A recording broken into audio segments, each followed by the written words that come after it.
प्रिय विद्यार्थियों नमस्कार। मेरा नाम प्रीतम सिंह शेखावत है। आप इस कक्षा को YouTube channel Hindi with Pritam Singh Shekhawat पर देख रहे हैं। आरपीएससी द्वारा आयोजित वरिष्ठ अध्यापक और स्कूल व्याख्याता हिंदी दोनों परीक्षाओं के पाठ्यक्रम में रामचरितमानस का बालकांड रखा गया है। बालकांड की दूसरी कक्षा है। जहां तक हम पढ़ चुके हैं उससे आगे पढ़ना शुरू करते हैं। आप सभी लोग जानते हैं कि PDF आपको ये Telegram channel Hindi with Pritam Singh Shekhawat पर भेजी गई है। टेलीग्राम चैनल पर जाकर आप PDF को प्राप्त करिए। गाइड वगैरह आपके पास, उसको खोलिए और अर्थ साथ साथ लिखते चलिए। विशेष तौर पर शब्दार्थ और प्रसंग को समझते चलिए। इन दोनों पर प्रश्न आमतौर पर पूछे जाते हैं। देखिए, गुरुपद रज मृदु मंजुल अंजन, गुरु के चरण कमलों की रज। गुरुपद रज, गुरु के चरण कमलों की रज। रज का अर्थ तो आप लोग जानते, धूल।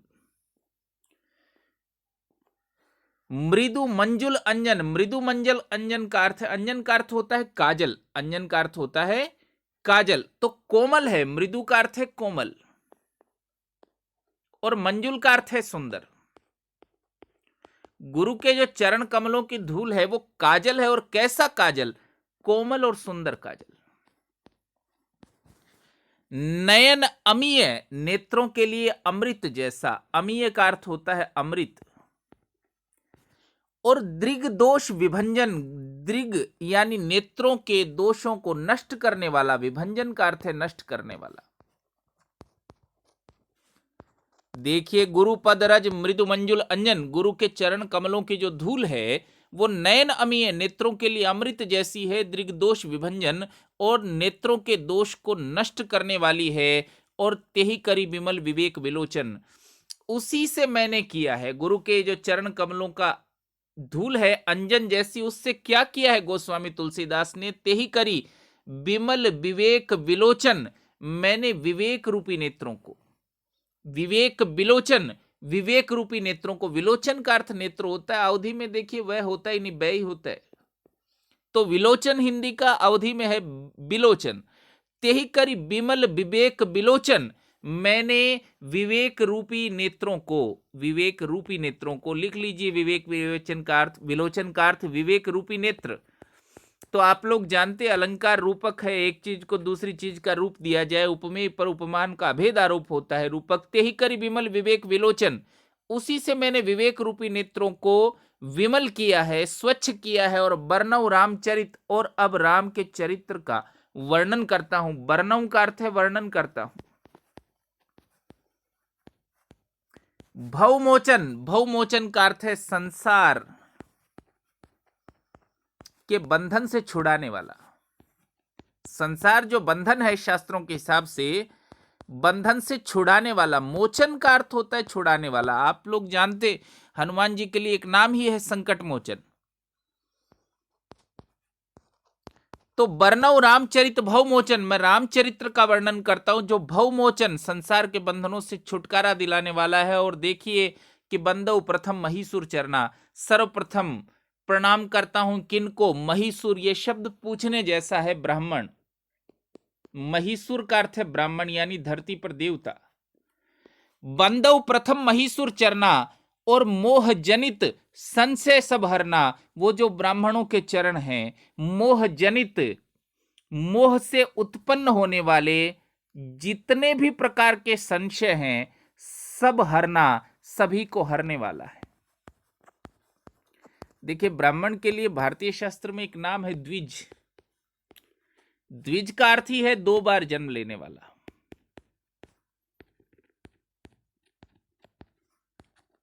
इस जीवन में शास्त्रों के अनुसार ब्राह्मणत्व अर्जित किया जाता है। ब्राह्मण कोई जनता नहीं है, ब्राह्मणत्व उसको अर्जित करना पड़ता है। ब्रह्म के जो ज्ञाता हैं, बंदव प्रथम महीसुर चरना, उन ब्राह्मणों को मैं नमस्कार करता हूं। मोह जनित संशय सब हरना, मोह से उत्पन्न होने वाले जितने संशय हैं सबको वो हरण करने वाले हैं।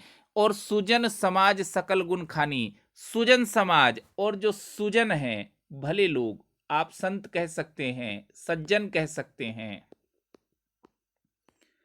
सुजन समाज सकल गुण खानी, वो सारे गुणों की खान हैं। और करहूं प्रणाम, मैं उनको भी प्रणाम करता हूं। सप्रेम सुबानी, प्रेम सहित और भली वाणी में उन संतों को भी मैं नमस्कार करता हूं। और अगली पंक्ति देखने जैसी है, पीएससी इस पर कोई प्रश्न बनाएगी, देखिएगा। साधु चरित, साधुओं का जो चरित है कैसा? शुभ चरित है, उज्जवल चरित है, उज्जवल है और शुभ है। कैसा शुभ? जैसा कपास होता है, जैसा कपास सफेद वैसा साधुओं का चरित्र सफेद। साधु चरित्र शुभ चरित्र कपासु, साधुओं का चरित्र कपास जैसा। तो प्रश्न पूछेंगे आरपीएससी की, साधुओं के चरित्र को गोस्वामी तुलसीदास ने किसके समान बताया है? कपास के समान। और नीरस विशद गुणमय फल जासु, और वो जो कपास है उसका फल नीरस होता है, उसमें रस नहीं होता, विशद होता है और गुणमय तंतु युक्त होता है, गुणकार तंतु भी होता है। साधु चरित्र शुभ चरित्र कपासु, साधुओं का चरित्र कपास जैसा। क्यों? क्योंकि कपास नीरस होता है, उसमें कोई रस नहीं होता, और संतों में भी कोई रस नहीं होता, यानी विषय वासना नहीं होती। इस तरह ये श्लेष अलंकार का उदाहरण है। विशद यानी व्यापक होता है,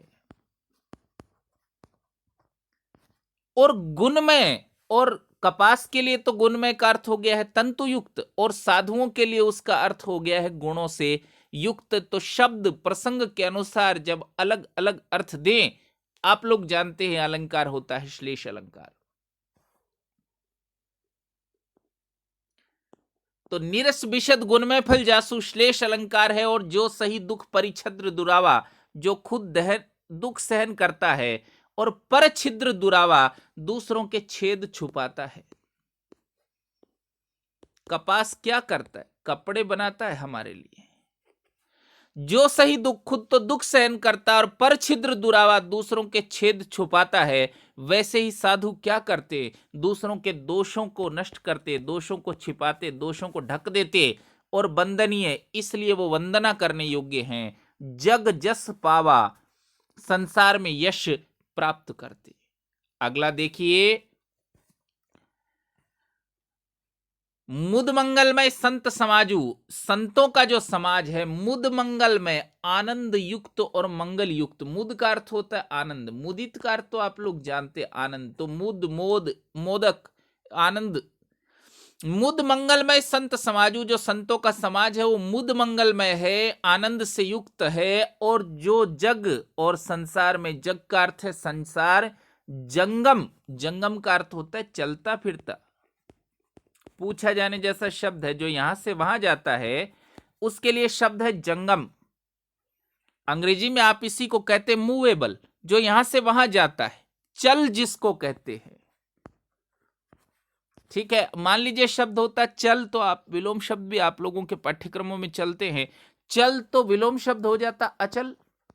विलोम शब्द हमेशा पेयर में होता है, हमेशा जोड़े में होता है। तो जंगम का विलोम शब्द क्या है, मुझे कमेंट बॉक्स में बताना। जंगम यानी चलता फिरता, तो क्या ठीक विलोम शब्द है उसके लिए? मुद मंगलमय संत समाजू, संतों का जो समाज है वो आनंद युक्त है, जो जग जंगम तीर्थराजू, और संसार में चलता फिरता तीर्थराज है। तीर्थराजू का अर्थ है प्रयाग। तीर्थराज प्रयाग जैसा है, और राम भक्ति जो है सुरसरी धारा। और प्रयाग तो आप लोग जानते हैं, गंगा यमुना और सरस्वती मिलती हैं। तो संतों का समाज कैसा? चलता फिरता तीर्थराज जैसा। तो संतों को किसके समान बताया है? पीएससी प्रश्न पूछेगी, चलते फिरते तीर्थराज के समान बताया है। और राम भक्ति जो है सुरसरी धारा, राम भक्ति की जहां गंगा बहती है, सुरसरी का अर्थ है गंगा। अब प्रयाग है तो गंगा यमुना सरस्वती तीनों बहेंगी। राम भक्ति जो है सुरसरी धारा, राम भक्ति तो वहां गंगा की धारा है। और सरसई ब्रह्म विचार प्रचारा, ब्रह्म के विचारों का प्रचार वहां सरस्वती है। राम भक्ति रूपी गंगा वहां है, और सरसई ब्रह्म विचार प्रचारा, ब्रह्म के विचारों का प्रचार वहां सरस्वती है। और विधि निषेधमय कलिमल हरनी, विधि और निषेध से युक्त। विधि का अर्थ होता है करना, निषेध का अर्थ होता है नहीं करना। कलिमल हरनी, कलयुग के मल को हरने वाली, लिख लेना। विधि निषेधमय कलिमल हरनी, विधि और निषेध से युक्त, कलयुग के मल को हरने वाली। कर्म कथा, कर्मों की कथा, कर्मों की कथा। रविनंदनी बरनी, रविनंदनी का अर्थ है यमुना। यमुना जी सूर्य की पुत्री कही जाती है। तो देखिए संत समाज जो है वो चलते फिरते तीर्थराज है। क्यों है वो तीर्थराज, ऐसा सवाल भी पूछा जाता है। राम भक्ति की गंगा बहती है, ब्रह्म विचार की सरस्वती बहती है, और ये करो वो मत करो कलयुग के कर्मों को हरने वाली कर्मों की कथा यमुना के रूप में है। यमुना कर्मों की कथा, कर्म कथा रविनंदनी बरनी, ऐसे तीनों धाराएं संतों में मौजूद है, इसलिए संत चलते फिरते तीर्थराज है। और हरिहर कथा विराजत बेनी, हरि का अर्थ है विष्णु और हर का अर्थ है शंकर। हरिहर कथा विराजत बेनी, और शंकर और भगवान विष्णु की कथाएं बेनी के रूप में है। बेनी का अर्थ है धारा, हम कहते त्रिवेणी मतलब तीन धाराएं। और सुनत सकल मुद मंगल देनी, उन कथाओं को सुनते ही मुद मंगल आनंद और मंगल उत्पन्न होता है। विष्णु और शंकर की कथाएं उस तीर्थराज में धारा के रूप में, वेणी के रूप में मौजूद हैं।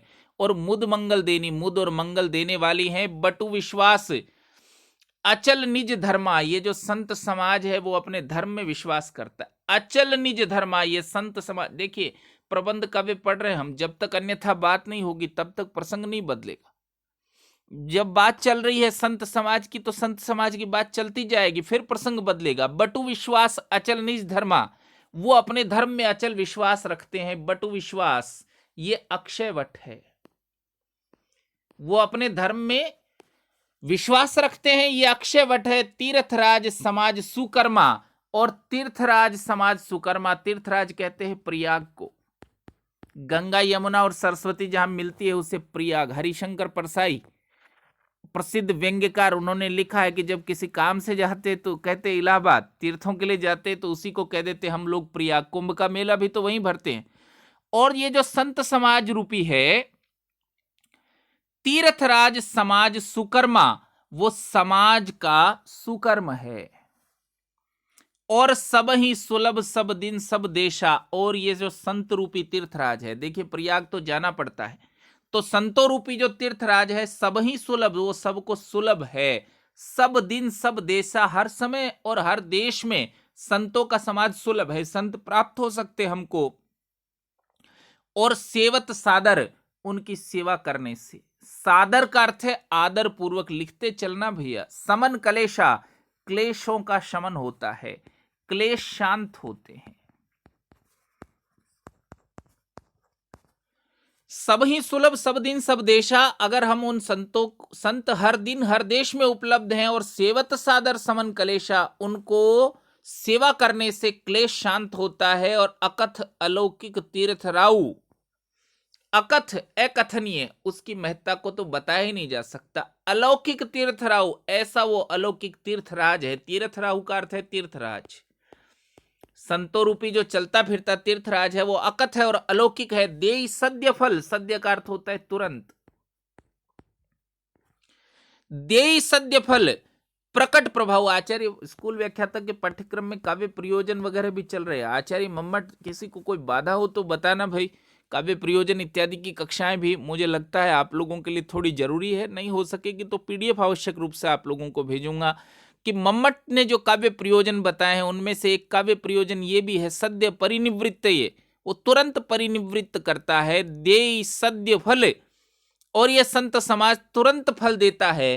प्रकट प्रभाव, उसका प्रभाव बिल्कुल प्रकट है। प्रकट है मतलब एकदम प्रत्यक्ष है उसका प्रभाव। संत रूपी जो तीर्थराज है उनका प्रभाव प्रकट है, प्रत्यक्ष है, कुछ छिपी हुई बात नहीं है, ऐसा तुलसीदास कह रहे हो। और दोहा देखिए, सुनी समझही जन मुदित मन, मज्जन अति अनुराग। सुनी समझही, जो लोग सुनते और समझते हैं, मुदित मन, इस संत समाज रूपी तीर्थराज का महत्व है। मज्जन अति अनुराग, वो उसमें स्नान करते हैं।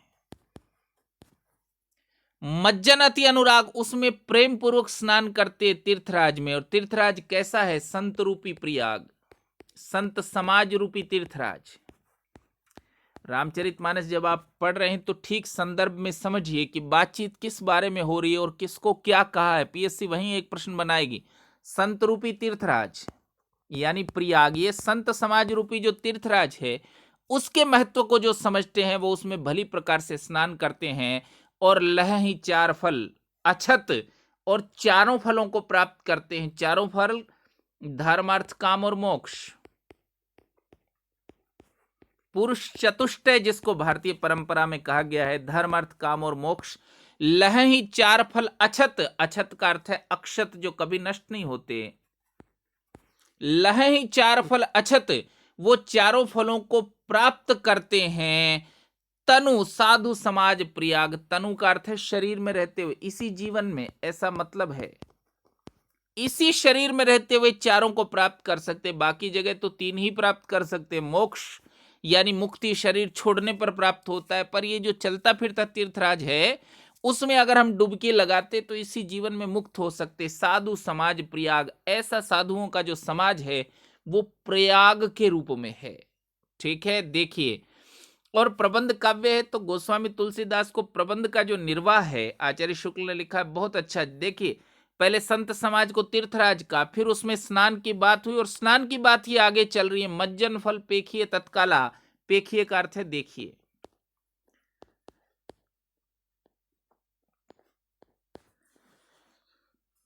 तो मज्जन फल देखिए तत्काला, ये संत समाज जो है उसमें स्नान करने का फल तत्काल देखिए। क्या फल होता? काक होई पिक, जो कौवा है वो पिक हो जाता।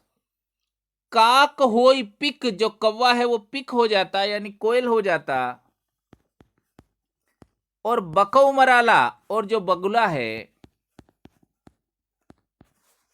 वो हंस हो जाता। मराल का अर्थ होता है हंस। मज्जन फल पेखिए तत्काला, उसमें डूबने का फल तत्काल देखिए, स्नान का फल तत्काल देखिए। नहाते ही क्या हो जाता? काक होई पिक, कौवा कोयल हो जाता। बकौ मराला, और हंस हो जाता है बगुला। और सुनी आचरज करे जिन कोई, सुनकर कोई आश्चर्य नहीं करे। इतना बदलाव कैसे हो सकता? बिल्कुल हो सकता। बुद्ध से मिलता है अंगुली माल तो बदल जाता है उसका सब कुछ। वाल्मीकि मिलते हैं ऋषियों से तो डाकू से बन जाते हैं ऋषि। सुने आचरज करे ना कोई, सुनकर कोई आश्चर्य ना करे।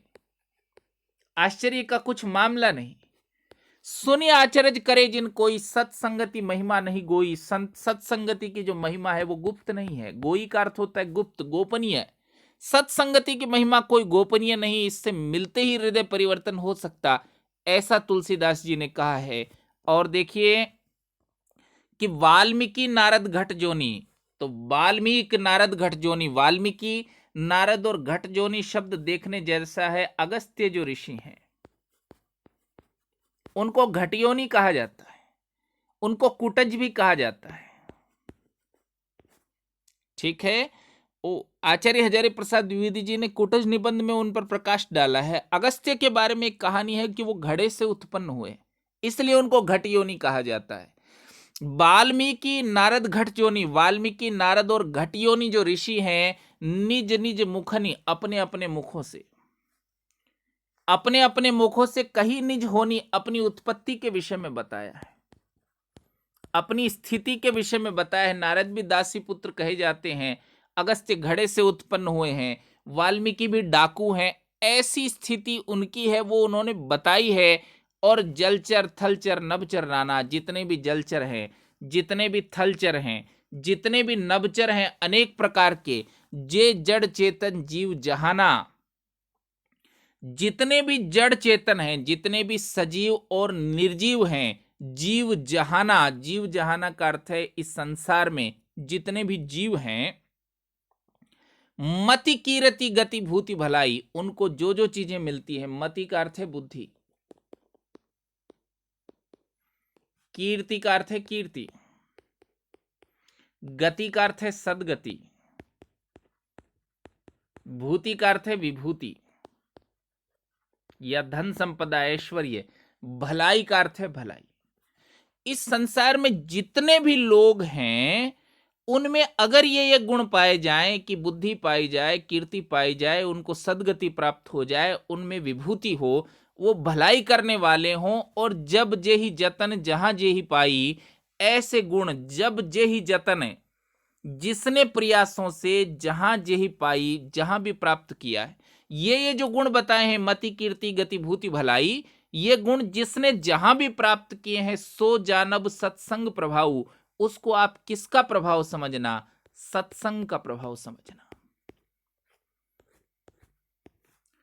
अब सत्संग के प्रभाव की बात हो रही है कि मति कीर्ति गति भूति भलाई, संसार में जितने भी जीव हैं अगर उनमें बुद्धि है, विभूति है, ऐश्वर्य है, सदगति है, और उन्होंने जहां भी प्राप्त किया है सो जानव सत्संग प्रभाव, उसको आप सत्संग का प्रभाव समझना।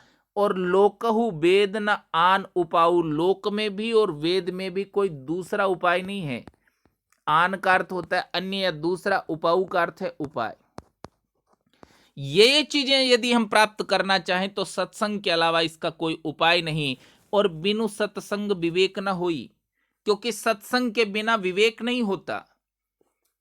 पीएससी प्रश्न बना सकती है, सत्संग के बिना क्या प्राप्त नहीं होता? बिनु सत्संग विवेक न होई, सत्संग के बिना विवेक प्राप्त नहीं होता। रामचरितमानस की प्रसिद्ध चौपाइयों में से एक चौपाई है कि बिनु सत्संग विवेक न होई, राम कृपा बिनु सुलभ न सोई। और राम की कृपा के बिना वह भी सुलभ नहीं है। वह भी माने क्या? सत्संग। सत्संग के बिना तो विवेक नहीं होता, और सत्संग भी राम की कृपा के बिना नहीं होता। राम कृपा बिनु सुलभ न सोई, और सत्संगत मुद मंगल मुना। सत्संगत जो है, जो सत्संग है, वो आनंद और मंगल का मूल है। सोई फल सिद्धि सब साधन फूला, सोई सब सिद्धि, वो सिद्धि है, बाकी सारे साधन तो फूल हैं। समझ रहे हैं? वो सिद्धि रूपी फल है क्या? सत्संग। सोई फल सिद्धि, वो जो साधन है वो तो है फूल, जिन साधनों से आप प्राप्त करते वो तो है फूल, और ये जो सत्संग है वो सिद्धि का फल है। तो देखिए, फल तो ज्यादा महत्वपूर्ण होता है, और फल क्या है? सत्संग ही फल है। सठ सुधरई सत्संगति पाई, ये भी बहुत प्रसिद्ध पंक्ति है कि सठ सुधरई, दुष्ट सुधर जाते हैं। सठ का अर्थ होता है दुष्ट। सुधरई सत्संगति पाई, जितने भी दुष्ट हैं वो सुधर जाते। कब? सत्संगति पाई, सत्संगति को प्राप्त करके। क्योंकि पारस स्पर्श, पारस के स्पर्श से, पारस एक पत्थर, पारस परस, पारस के स्पर्श से, ऐसी कहानियां कि पारस वो पत्थर है, लोहे को छू जाए तो लोहा सोना बन जाता। पारस स्पर्श कुधातु सुहाई, कुधातु का अर्थ है लोहा। जो बुरी धातु है सुहाई, वो भी सुहावना हो जाता है पारस को स्पर्श करके। और सठ संगत सुधरई सत्संगति पाई, दुष्ट सत्संगति प्राप्त करके सुधरते। और पारस परसी कुधातु सुहाई, जैसे पारस को स्पर्श करके लोहा सुहावना हो जाता। विधि बस सुजन कुसंगति पर ही, विधि बस का अर्थ है भाग्य के वश में होकर, भाग्य के वश में आकर सुजन, अच्छे लोग, भले लोग, कुसंगति पर ही, भले लोग भी कभी कभी भाग्य के वश में बुरी संगत में पड़ जाते हैं। तो फनी मनी सम निज गुण अनुसर ही, तो सांप की मणि के समान। फनी मनी सम, सांप की मणि के समान। फनी का अर्थ होता है सांप।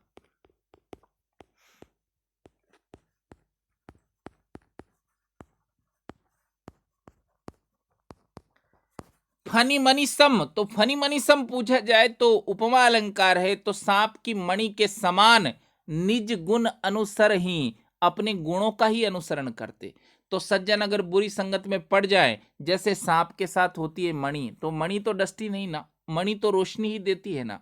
सज्जन यदि पड़ जाए दुष्टों की संगति में, तो भी अपनी सज्जनता नहीं त्यागते। हाँ, दुष्ट सज्जन की संगत में आ जाए तो उनमें बदलाव हो सकता। ऐसा तुलसीदास जी ने कहा कि विधि हरिहर कर कोविद बानी। विधि हरिहर, विधाता यानी ब्रह्मा, हरि यानी विष्णु, और हर यानी शंकर, कवि कोविद बानी, जितने भी कवि हैं, वाणी, उनकी वाणी भी कहत साधु महिमा सखचानी, उनकी महिमा कहती हुई सकुचाती है। किसकी? सज्जनों की। सज्जन या जो साधु पुरुष हैं उनकी महिमा का वर्णन नहीं कर सकते। विधि हरिहर कर को कवि कोविद बानी, कोविद वाणी का कोविद का अर्थ होता है ज्ञानी, ज्ञाता, पंडित इत्यादि। तो विधि हरिहर कर कवि कोविद बानी, जितने ब्रह्मा विष्णु महेश हैं, कवि हैं, ज्ञानी हैं, वो भी साधुओं की महिमा कहते हुए सकुचाते हैं। और सो मन जात कही जात न, कैसे?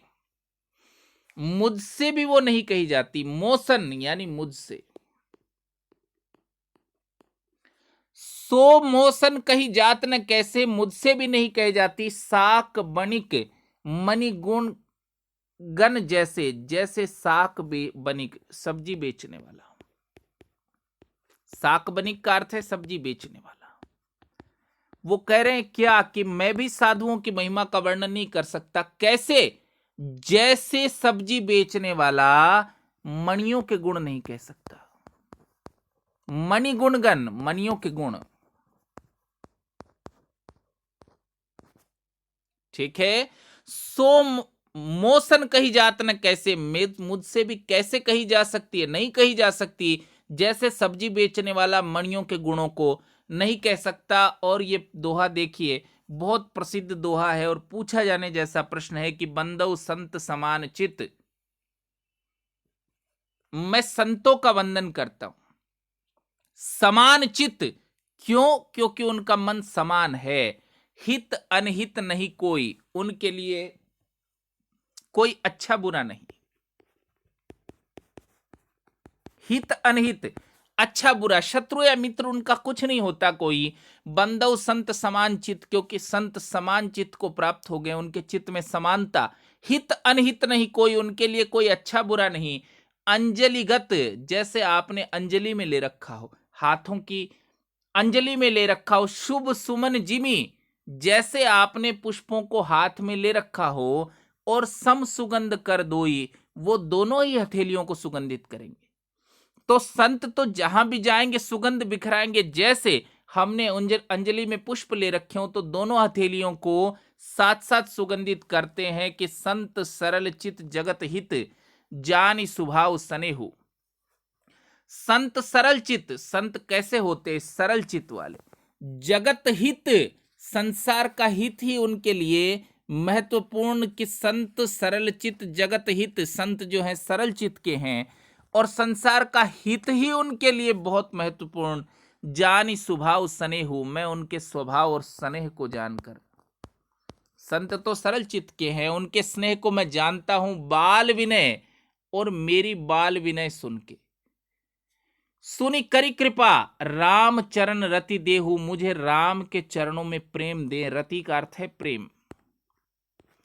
किसके चरणों में प्रेम? राम के चरणों में प्रेम। तो आचार्य तुलसीदास जो है वो क्या मांगते संतों से, ये प्रश्न बनता है। बाल विनय सुनी करी कृपा, राम चरण रति देहु, संतों से उन्होंने मांगा कि आप तो सरल स्वभाव के हैं, संसार का हित ही सर्वोपरि है, इसलिए मुझे राम के चरणों में प्रेम दीजिए। और देखना शुरू करिए। बहुरी बंदी खल गन सती भाएं, बहुरी का अर्थ है बाद में। इसके पश्चात संतों की वंदना कर दी। इसके पश्चात किसकी वंदना कर रहे? बंदी, वंदन करता हूं। खल का अर्थ है दुष्ट, खलगन दुष्टों का समूह। सती भाएं, सच्चे भाव से। दुष्टों की वंदना भी मजाक उड़ाने के लिए नहीं की है, सच्चे भाव से की। बहुरी बंदी खलगन सती भाएं, मैं दुष्टों की वंदना करता हूं सच्चे भाव से। और जे बिनु काज दाहिने उबाएं, और दुष्ट कैसे होते? बिनु काज, बिना काम के। बिनु काज का अर्थ है बिना काम के। दाहिने उबाएं, दाएं से बाएं होते। दाहिने उबाएं, दाएं से बाएं, अचानक गड़बड़ मचाते। दाएं से बाएं होने का क्या अर्थ? आप कहेंगे दिन है, वो कहेंगे रात। दाएं से बाएं होते हैं, इसका भाव समझिए।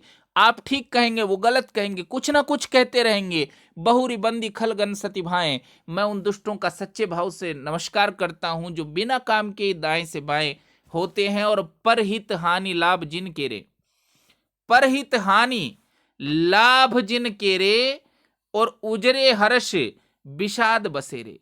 परहित हानि लाभ जिन केरे, दूसरों का भला होने से। परहित, दूसरों का हित करने से। हानि लाभ जिन केरे, दूसरों का अगर कुछ बुरा हो जाए। हानि का अर्थ है बुरा। परहित हानि लाभ जिन केरे, दूसरों का हानि होना ही उनके लिए सच्चा लाभ, ऐसा मतलब। परहित हानि लाभ जिन केरे, दूसरों का हानि होना ही उनके लिए लाभ है। और उजरे हर्ष, वो किसी के उजड़ने पर प्रसन्न होते। उजरे हर्ष, उजड़ने पर प्रसन्न।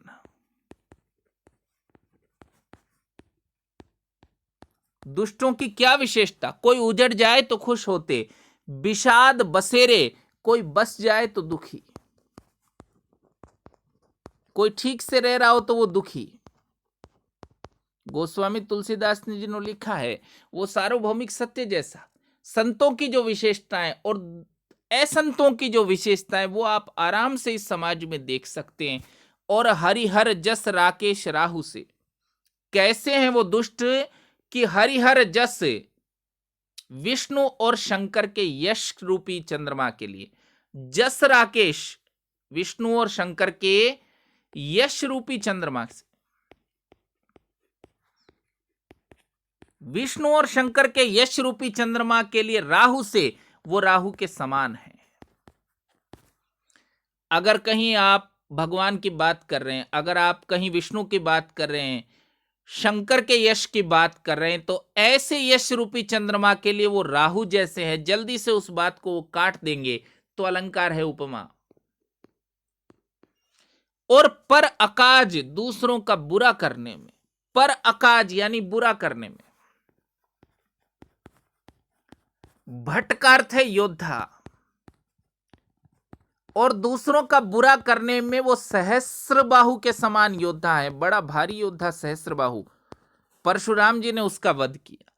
पर अकाज भट्ट सहस्र बाहु से, दूसरों का बुरा करने के लिए वो सहस्र बाहु के समान है। तो अलंकार फिर है उपमा।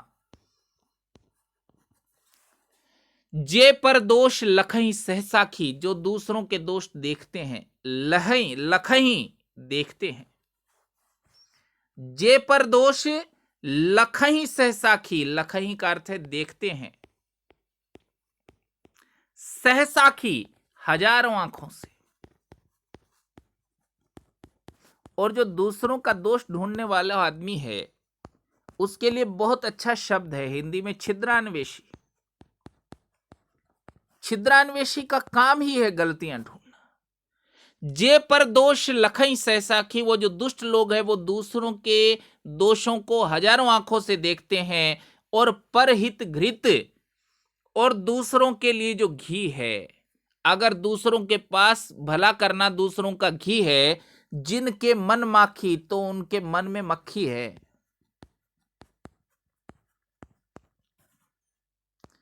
दूसरों का भला करना अगर घी है, हित रूपी घृत, भलाई रूपी घी। अगर दूसरों की भलाई करना घी है तो जिनके मन माखी तो उनका मन मक्खी जैसा, जल्दी से वो मक्खी उस घी में गिर के उस घी को खराब करती।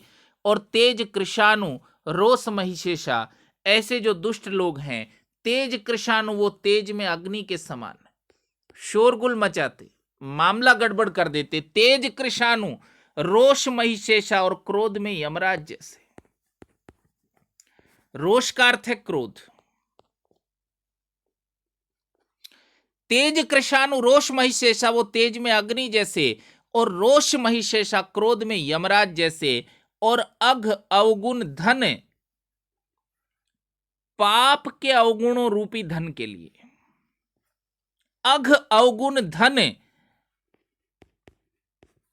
पाप रूपी धन या पाप के अवगुण रूपी धन। तो अलंकार है रूपक, लिख लेना। धन धनी धनेशा, तो पाप रूपी धन में तो उनकी इतनी वृद्धि है कि वो कुबेर जैसे हैं।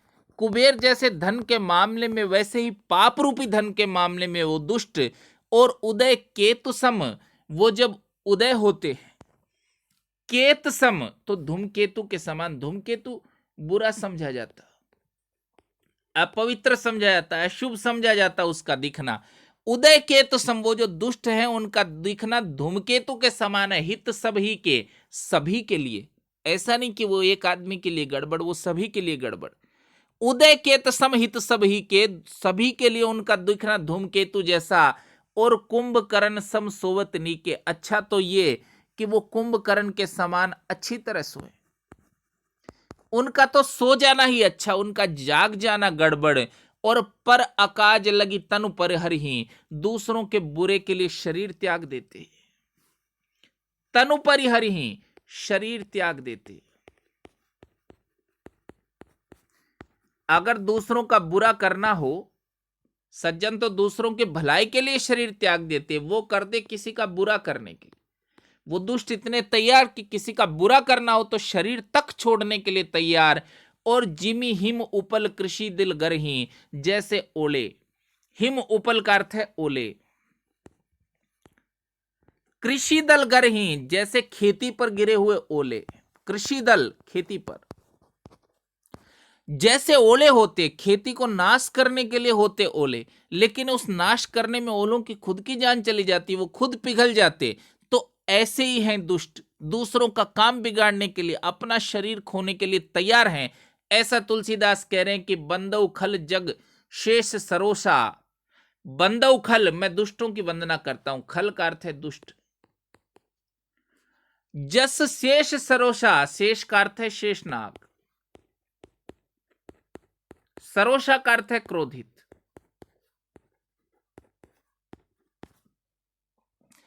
और बंदौ खल जस शेष सरोसा, मैं शेषनाग जैसा उनको समझकर उनकी वंदना करता हूं कि सहस वदन। सहस वदन का अर्थ है हजारों मुख से। सहस का अर्थ है हजार और बदन का अर्थ है मुख। वर्णय का अर्थ है वर्णन करते हैं। पर दोषा का अर्थ है दूसरे के दोष।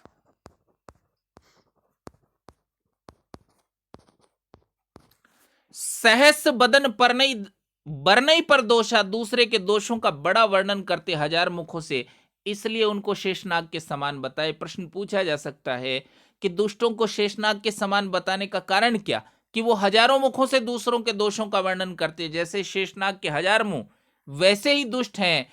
और पुनि प्रणव पृथुराज समाना, और मैं उनको प्रणाम करता हूं राजा पृथु जैसा। राजा जो पृथु हैं वो भगवान के भक्त हैं। उन्होंने भगवान से मांगे थे 10,000 कान,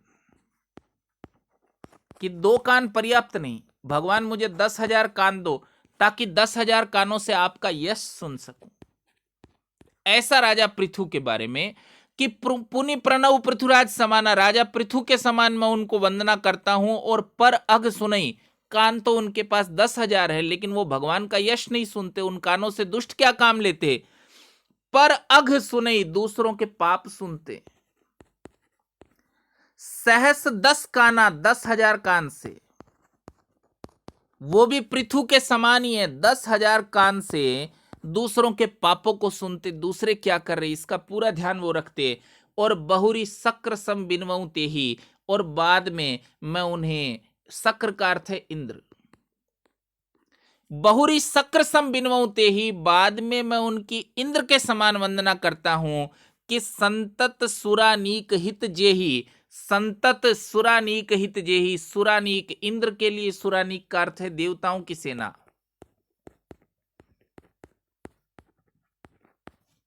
देवताओं की सेना जिस इंद्र के लिए तैयार है, उसके समान मैं उनकी वंदना करता हूं। और दुष्टों के लिए सुरानीक का अर्थ है सुरानीक, यानी मदिरा अच्छी लगती उनको। मैं दुष्टों को इंद्र के समान वंदना करता हूं। संतत सुरानीक हित जेही, हित जेही का अर्थ है अच्छा लगना, तो इंद्र के लिए सुरानीक का अर्थ हो जाएगा देवताओं की सेना, और दुष्टों के लिए सुरानीक का अर्थ हो जाएगा मदिरा का अच्छा लगना। और एक शब्द स्थिति के अनुसार भिन्न भिन्न अर्थ दे रहा है, टुकड़े करके अलग अलग अर्थ दे रहा है। तो संतत सुरानीक हित जेही पूछे जाने जैसा शब्द है, सभंग श्लेष है ये। टुकड़े कर कर जब हमने अर्थ निकाला तो सैभंग श्लेष है। बहुरी शक्र सम बिनमो ते ही, मैं उनकी शक्र के समान, इंद्र के समान वर्णना करता हूं। कि संतत सुरानीक हित जेही, जिनके लिए देवताओं की सेना हितकारी है और दुष्टों के लिए शराब हितकारी है। वचन वज्र जेही सदा प्यारा, और वज्र रूपी वचन, कठोर वचन। वज्र रूपी वचन तो रूपक अलंकार है। जेही सदा प्यारा, जिनको बहुत अच्छा लगता है। और सहस नयन, और हजारों आंखों से, सहस नयन हजारों आंखों से, पर दोष निहारा, जो दूसरों के दोषों को देखा करते हैं, ऐसे दुष्टों की मैं वंदना करता हूं। और देखिए कि उदासीन अरिमित हित, वो सबके लिए एक जैसे, उदासीन के लिए भी, अरि यानी शत्रु के लिए भी, और मित्र यानी मित्र के लिए भी। हित सुनत जरहि खल रीति, तो वो जलने लगते, चाहे हम उनको जानते भी ना हो। उस आदमी को, उदासीन आदमी से भी जलते, शत्रु से भी जलते और मित्र से भी। और जानिए ऐसा समझकर पानी जुग जोरी, दोनों हाथ जोड़कर। पानी का अर्थ होता है हाथ, दोनों हाथ जोड़कर। जन विनती करई सप्रीत, तो तुलसीदास कह रहे हैं मैं उनसे विनती करता हूं, क्योंकि वो तो सबसे जलते, उदासीन से, शत्रु से भी, मित्र से भी जलते हैं। इसलिए मैं ग्रंथ शुरू करने से पहले दोनों हाथ जोड़कर उनसे बहुत विनय करता हूं। और देखिए, मैं अपनी दिशि किन निहोरा, मैं अपनी ओर से, अपनी दिशि का अर्थ है अपनी ओर से। किन निहोरा, उनका निवेदन किया। राजस्थानी में हम कहते नोरा निकालना, अवधि में हो गया निहोरा। मैं अपनी दिशि किन निहोरा, अपनी ओर से बहुत बढ़िया कहा है। और फिर भी तिन्ह निज ओर न लाउब भोरा, वो अपनी ओर से चूकेंगे नहीं। भोरा का अर्थ है गलती करना, भूल करना, वो ऐसी भूल करेंगे नहीं। मैंने तो बहुत विनती की है कि मत करना झमेला, पर वो अपनी ओर से मानेंगे नहीं। मैं ग्रंथ लिख रहा हूं तो कुछ ना कुछ वो जरूर करेंगे। और देखिए, गोस्वामी तुलसीदास ने लिखा है कि बायस पालिय अति अनुरागा, वायस का अर्थ है कौवा, पालिय अति अनुरागा, कौवे को बहुत अच्छी तरह पाला। हो ही निरामिष कब हूं कि कागा, कभी कौवा शाकाहारी होता नहीं होता। तो दुष्ट कैसे, निरामिष का अर्थ है शाकाहारी, आमिष का अर्थ होता है मांस, निरामिष का अर्थ है जो मांस नहीं खाता। तो बायस पाली अति अनुरागा, कौवे को कितने ही प्रेम से पालो। हो ही निरामिष कब हूं कि कागा, कभी वो शाकाहारी हो सकता क्या, वो शाकाहारी नहीं हो सकता और दुष्ट भी भले नहीं हो सकते। और ये बहुत प्रसिद्ध चौपाई है कि बंदौ संत असज्जन चरना, मैं संतों और दुष्टों दोनों की चरण वंदना करता हूं। दुखप्रद उभय, दोनों दुख देने वाले हैं। ये देखना, समझने जैसी पंक्ति है कि दुखप्रद उभय, दोनों दुख देने वाले हैं। बीच कछु बरना, उन दोनों के बीच में कुछ अंतर है। कुछ बरना, कुछ अंतर है। क्या अंतर है दोनों के बीच में?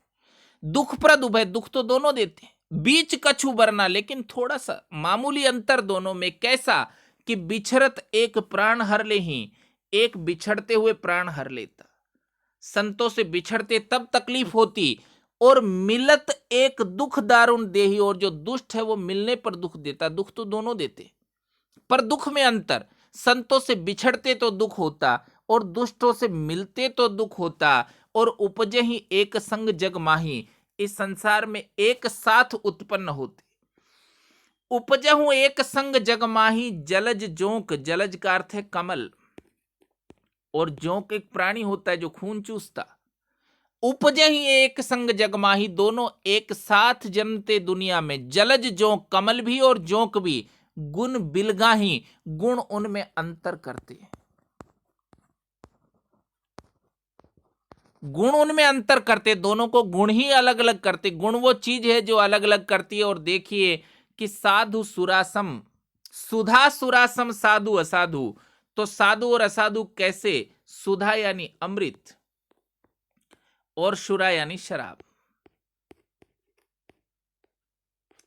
साधु सुधा सुरासम, साधु असाधु, तो अमृत और शराब के समान जैसे। साधु और असज्जन लोग, तो साधु तो हो गए अमृत जैसे, और असज्जन हो गए सुरा जैसे। जनक एक जग जलधि अगाधु, जलधि का अर्थ है समुद्र।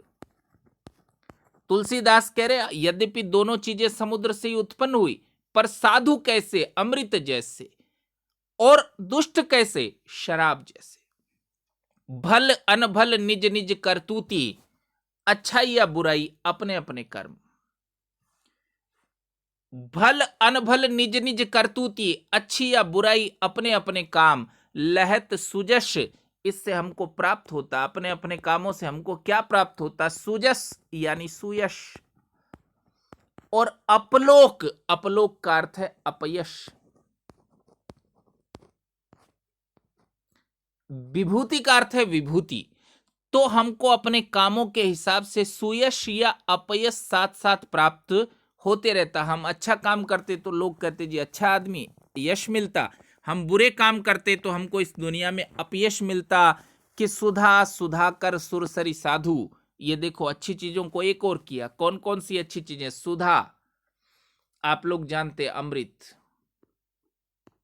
सुधाकर यानी चंद्रमा, सुरसरी यानी गंगा, साधु यानी साधु। सुधा सुधाकर सुरसरी साधु, तो अलंकार आप ढूंढना ही चाहें तो अनुप्रास है, स की आवृत्तियां। साधु सुधाकर, सुधा सुधाकर सुरसरी साधु, अमृत चंद्रमा गंगा और साधु। और दूसरी ओर गरल, गरल का अर्थ है जहर। अनल आग, कलिमल सरी कलयुग की नदी, कलिमल सरी कलयुग की पापी नदी, कर्मनाशा कहते उसको। गरल अनल कलिमल सर व्याधु, व्याधु का अर्थ है शिकारी। तो अच्छी और बुरी चीजों को उदाहरण स्वरूप अलग अलग करके समझाया क्या? कि सुधा सुधाकर सुरसरी साधु एक और है अमृत चंद्रमा गंगा और साधु, दूसरी ओर है जहर आग कर्मनाशा नदी और शिकारी। और गुण अवगुण जानत सब कोई, हम सभी उनके गुण अवगुणों को जानते। गुण अवगुण जानत सब कोई, हम उनके गुण अवगुणों को भली प्रकार जानते। जो जो जेहि भाव, जो जिसको अच्छा लगता, भाव का अर्थ है अच्छा लगना। नीक ते ही सोई, नीक का अर्थ है अच्छा, उसके लिए वही अच्छा। जो आपको अच्छा लगता है वही आपके लिए अच्छा। आपको जहर अच्छा लगता है तो ठीक, और सुधा अच्छी लगती है तो ठीक। अब देखिए, भलो भलाई पे लहई, भला आदमी अपनी भलाई पर ही रहता है। भलो भलाई पे लही, और लही ये नीचाई नीचू, और जो नीच आदमी है नीचता को ही प्राप्त होता। सुधा सराही अमरता, सुधा अमृत देता है हमको अमरत्व। और गरल सराही ये मीच, और जो जहर है वो तो मृत्यु की महिमा गाता है। अमृत अमरता को महिमा गाता है और मृत्यु की महिमा गाता है जहर। और देखिए कि खल अग अगुन साधु गुण गाहा,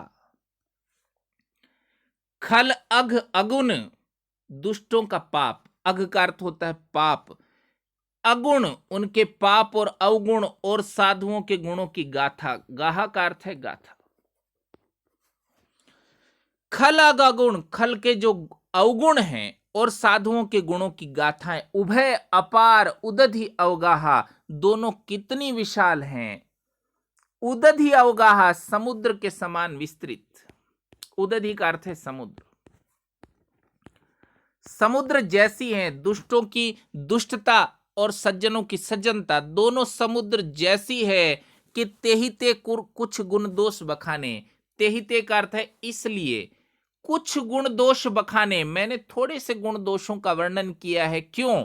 कि संग्रह त्याग न बिनु पहचाने, कि बिना पहचाने तो उसका संग्रह त्याग नहीं हो सकता। किस चीज का संग्रह करना, किस चीज का हमको त्याग करना, यह तो पहचाने बिना नहीं हो सकता।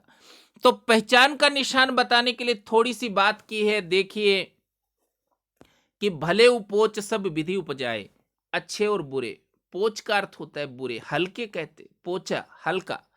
भले उपोच सब विधि उपजाए, अच्छे और बुरे सब विधाता ने उत्पन्न किए। विधाता ने तो अच्छे बुरी सब चीजें उत्पन्न की। गनि गुण दोष, गनि का अर्थ है गिनकर। गनि गुण दोष वेद बिलगाए, वेदों ने उनके गुण और दोषों को अलग अलग कर दिया कि ये चीज अच्छी है ये चीज बुरी। किसने बताया है? वेदों ने बताया। गनि गुण दोष वेद बिलगाए, वेदों ने उनके गुण और दोषों के आधार पर उनको अलग अलग कर दिया। कहीं ही वेद इतिहास पुराना, वेद इतिहास पुराना, वेद इतिहास और पुराण में ऐसा लिखा है कि विधि प्रपंचु, विधाता की सृष्टि, विधि प्रपंचु विधाता की सृष्टि, विधाता की सृष्टि गुण अवगुण साना, गुण और अवगुण से भरी हुई है। आपको जो चाहिए ले लें। विधाता ने ये जो संसार बनाया है गुण और अवगुण से भरा हुआ है, जो आपको ठीक पड़े वो ले लीजिए। और अब फिर अलग अलग किया है। किन किन चीजों को देखिए, दो एकदम विपरीत विपरीत चीजें लिखेंगे वो। दुख सुख पाप पुण्य दिन राति। तो दुख है, सुख है, पाप है, पुण्य है, दिन है और रात। साधु असाधु, जो साधु हैं और असाधु हैं, सुजाति कुजाति, सुजाति और कुजाति, दानव देव, दानव और देवता, ऊंच और नीचू, ऊंच और नीच, अमीय सजीवों ने, अमृत, सजीवन, माहर मीचू, माहर का अर्थ है जहर, माहुर का अर्थ लिख लेना भाई, माहुर का अर्थ होता है जहर और मीचू का अर्थ है मृत्यु।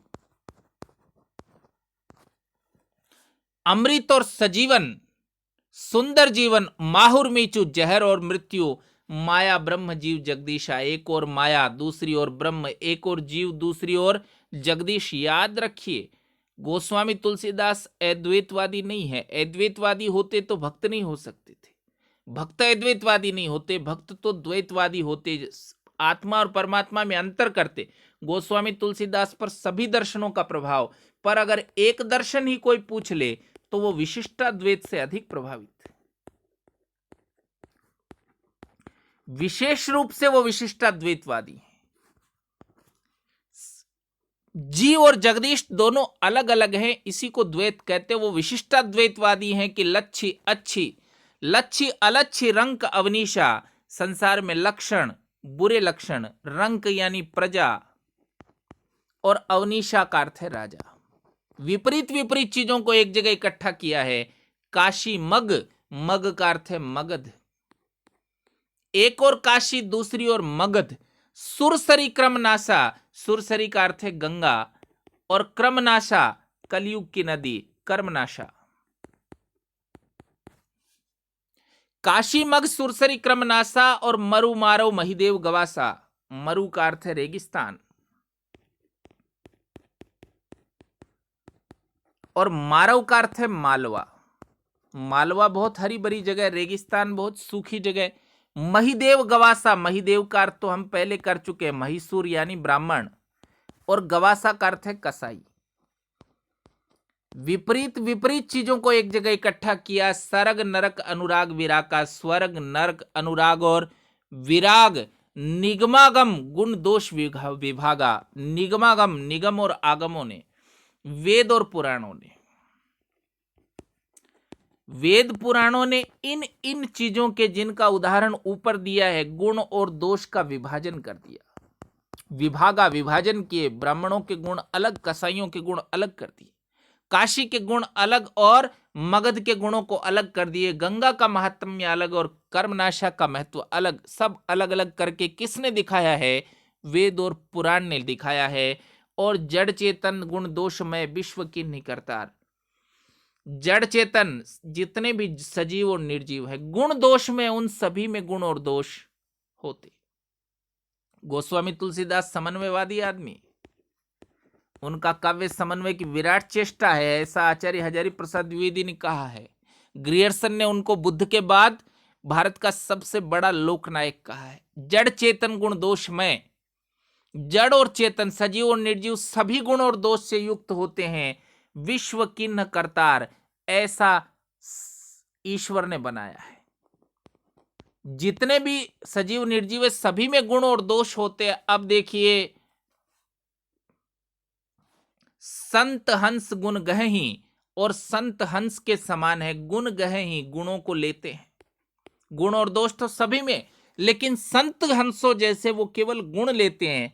और पय परिहरी, गहहि गुण पय, गहहि पय परिहरी वारी विकार, और छोड़ देते हैं जल रूपी विकार को। बारी विकार का अर्थ है जल रूपी विकार, और गुण रूपी दूध। संत हंस गुण गहहि पय, संत जो हैं वो हंस जैसे हैं, क्योंकि केवल गुण रूपी दूध को ही लेते हैं। परिहरी बारी विकार, जल रूपी विकार को वो छोड़ देते हैं। ऐसे तो पूरी दुनिया गुण और दोषों से भरी हुई है। आज इतनी बात करेंगे। आप सभी लोगों को बहुत धन्यवाद।